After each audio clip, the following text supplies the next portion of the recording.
हमारे समाज में हमारे समाज में ऐसे दरिंदे भी रहते हैं दोस्तों, जो सोच कर भी तंग रह जाओगे।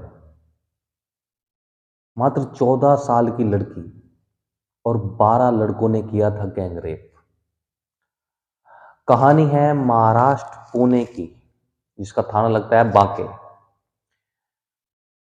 महाराष्ट्र पुणे का ही रेलवे स्टेशन के पास रेलवे स्टेशन पर खड़ी हुई लड़की रो रही थी। रोते देख एक ऑटो ऑटो वाला उसके पास आता है। पास आने के बाद में उससे पूछता है कि आप रो क्यों रहे हो, क्या मैं आपकी कोई हेल्प कर सकता हूँ। लड़की ने बताया कि मैं घर से बिना बताए अपने एक दोस्त से मिलने के लिए आई हूँ और वो दोस्त नहीं आ रहा है, मैं पिछले आधे घंटे से वेट कर रही हूँ।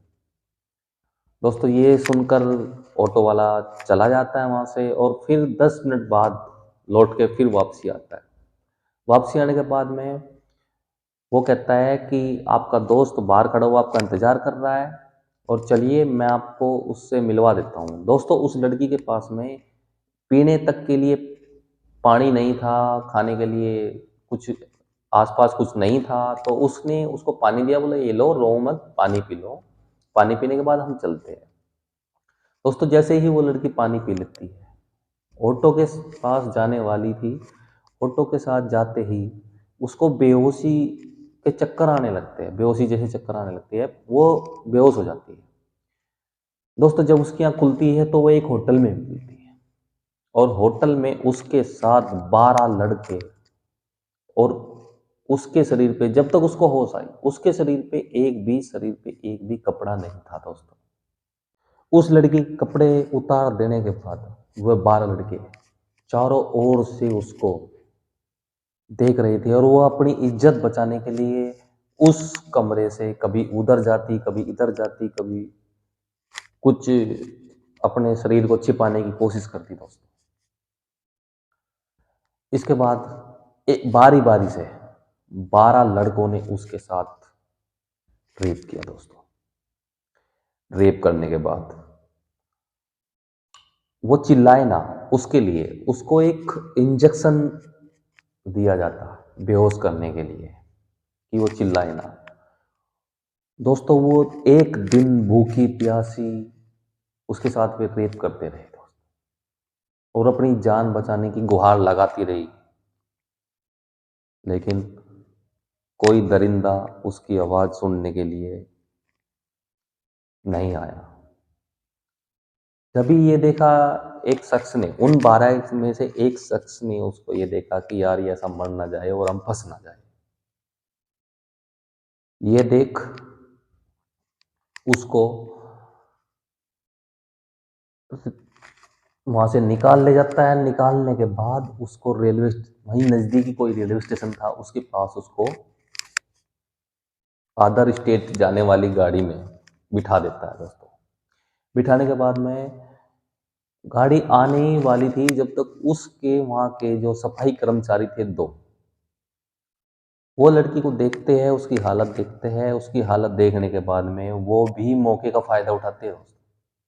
वो भी उसके साथ में गैंग रेप करते हैं दोस्तों। और वो उनसे बचने के लिए दोस्तों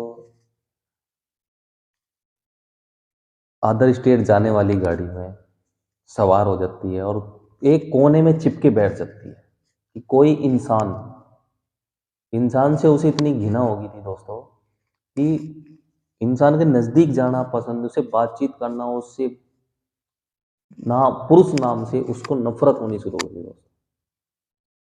वो एक कोने में बैठ जाती है। जब भी एक सीआरपीएफ का जवान उसके पास आता है और कहता है कि आपको कुछ, उसकी हालत देखकर एक सहमी हुई लड़की बैठी है तो उससे पूछता है कि क्या दिक्कत है आपको, कुछ परेशानी है तो मुझे बता सकते हो, मैं यहीं पे ऑन ड्यूटी हूँ। दोस्तों वो उससे घबरा जाती है। उससे घबराने के बाद में वो सीआरपीएफ का जो जवान था उसका मैं सलूट करता हूँ हमेशा, और ऐसे इंसान की हमेशा इज्जत दिल से करनी चाहिए दोस्तों।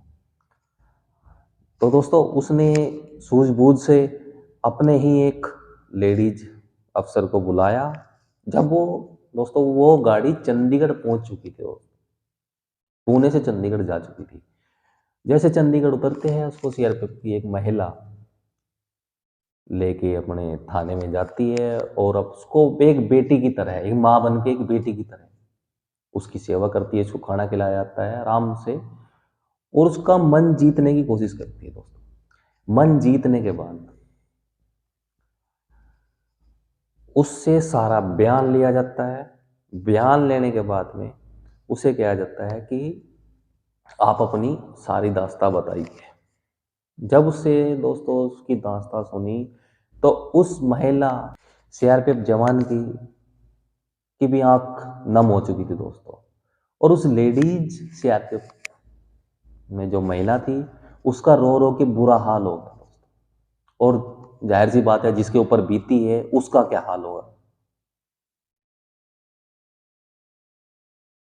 अब बाके थाने में उसके माता पिता एक नर्सरी में पेड़ की सेवा करते, उसको छोटे से बड़ा करते, उसमें जो एक छोटी सी नौकरी कर रहे थे। उन्होंने बाके थाने में उसकी शिकायत दर्ज की, और बाके थाने के भी पुलिस वाले वो बड़े अच्छे थे दोस्तों, कि उन्होंने एकदम अपनी जांच शुरू की। जांच में उन्होंने कम से कम 15-20 कैमरे देखे दोस्तों, लेकिन उनको उसको कहीं सुराग नहीं मिला। जब भी उस लड़की की इंफॉर्मेशन सीआरपीएफ के जवानों की वजह से उस वहाँ के थाने में जाती है, और थाने में जाने के बाद वहाँ की जो पुलिस उसको अपने पास ले आती है पुणे में लाने के बाद में दोस्तों 12 लड़के के जब वो बयान वो लड़की देती है 12 लड़कों के खिलाफ, तो दोस्तों इसमें 1000 से भी ज्यादा कैमरे सर्च किए गए, और जब जाके उस ऑटो के नंबर का खुलासा हुआ दोस्तों। उस नंबर का ऑटो का खुलासा होने के बाद में ऑटो ड्राइवर जो था उसने सब कुछ तोते की तरह उगल दिया दोस्तों। 12 के 12 लड़के जेल गए। दो जो सफाई रेलवे स्टेशन के सफाई कर्मचारी थे वो जेल गए, और इस मामले में 2 और अन्य होटल स्टाफ वो और जेल गए। इस केस में 14 को सजा हुई है। और दोस्तों लड़की को इंसान से भी चिढ़ हो चुकी है दोस्तों। जिस हॉस्पिटल में वो भर्ती है, जिस हॉस्पिटल में वो भर्ती रही है, उस हॉस्पिटल में पुरुष का उस टाइम जाना ही मना था, उसके वार्ड से भी गुजरना मना था। उसकी डॉक्टर देखभाल कर रही थी, जो महिलाएं थी उसके रूम की जो साफ सफाई कर रही थी वो महिलाएं थी। उसका जो बयान लेना था वो सिर्फ महिला ही ले सकती थी। तो दोस्तों आज की कहानी आपको कैसी लगी प्लीज़ कमेंट करके बताना, और मेरे चैनल को सब्सक्राइब और लाइक और कमेंट करना। दोस्तों आपसे यही प्यार चाहिए। जय हिंद, जय भारत।